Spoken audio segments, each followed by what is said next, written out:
You ever have one of those moments where someone underestimates you so bad, it lights a fire in your gut?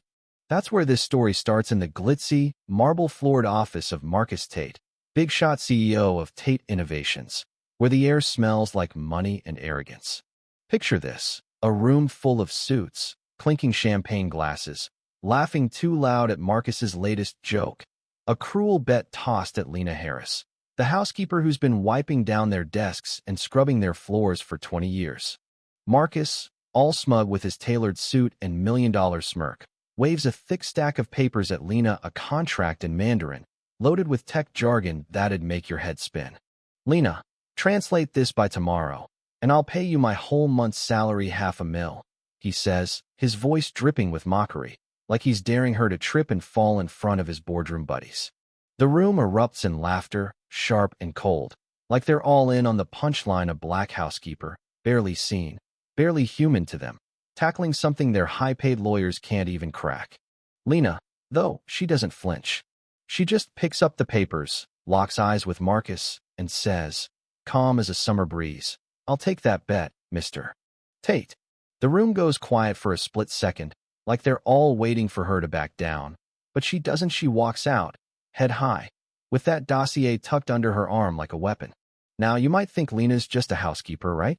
Invisible, replaceable, someone who fades into the background of Marcus's fancy life. But Lena's got a secret, one she's buried deep for 2 decades. See, she wasn't always Lena Harris. Back in the day, she was Dr. Alicia Monroe, a linguistics professor at MIT, a star in her field, packing lecture halls and jetting off to global conferences. Then it all came crashing down. A smear campaign, accusations of fraud, whispers of she doesn't belong here. A black woman climbing too high, too fast, in a world that wasn't ready for her. No one listened when she fought back. So she vanished, changed her name, and took a job where no one would look twice, cleaning houses for people like Marcus, who never bothered to ask who she really was. That night, alone in the quiet of her tiny apartment, Lena opens that dossier, the Chinese characters staring back like old friends she hasn't seen in years. Her hands shake not from fear, but from something deeper, a mix of anger and pride that's been simmering for too long. She knows this isn't just about the money, it's about proving she's more than the help they laugh at. She calls up an old friend, Dr. Nathan Cole, a tech whiz from her MIT days who never doubted her. Nate, I need you, she says, voice steady but urgent. He's on it in a heartbeat, helping her decode the contract's dense jargon. And then, in the middle of the night, Lena finds it, a clause buried in the fine print, so sneaky it'd give Tate Innovations competitors full access to their core tech. A billion-dollar trap Marcus's team missed.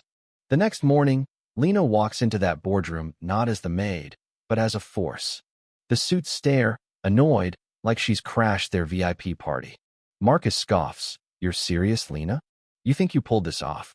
She doesn't blink, just slides the translated dossier across the table, her notes highlighting the hidden clause that could have tanked the company.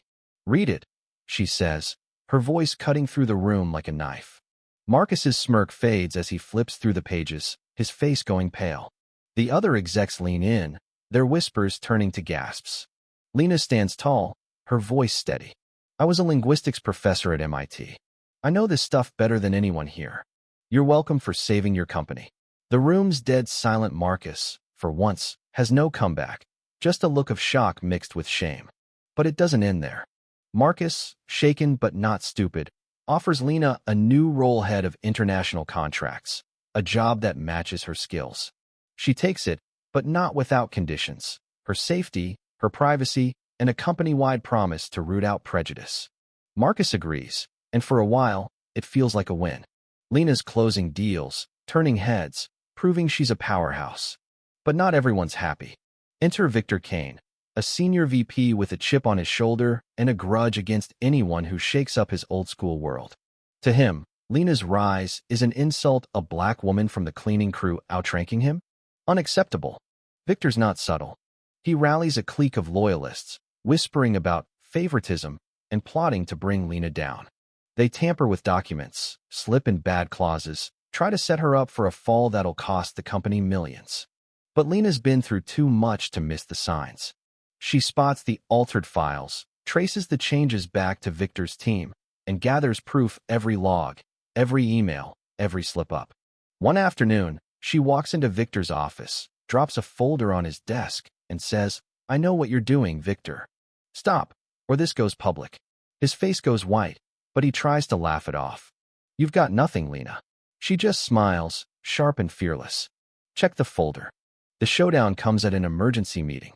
Lena lays out every piece of evidence on the big screen, Victor's scheme exposed in black and white. The room's tense, the execs shifting in their seats. Victor tries to interrupt, voice shaking. "This is a lie." But Lena's calm, unflinching. "The proof doesn't lie, Mr. Kane." Marcus steps in, his voice heavy. "Victor, you're done." The room watches Victor slink out, defeated, and Lena stands there, not just victorious, but a symbol of something bigger: justice, resilience, the power of being seen. A year later, Tate Innovations is different, open, fair, a place where people like Lena aren't invisible anymore. She's senior director now, her nameplate gleaming on a desk that used to belong to men like Victor. Marcus, changed by his own mistakes, stands up at a company meeting and says, "I was wrong about Lena, and I was wrong about a lot of you. This company's better because of her." The applause is loud, but Lena's quiet smile says it all. She's not just a survivor. She's a force who rewrote the rules. So what do you think? Could you stand up like Lena, face down the doubters, and turn their game against them? Or would you play it safe, stay in the shadows?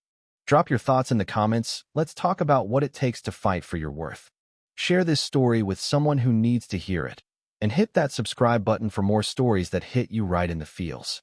Thanks for listening.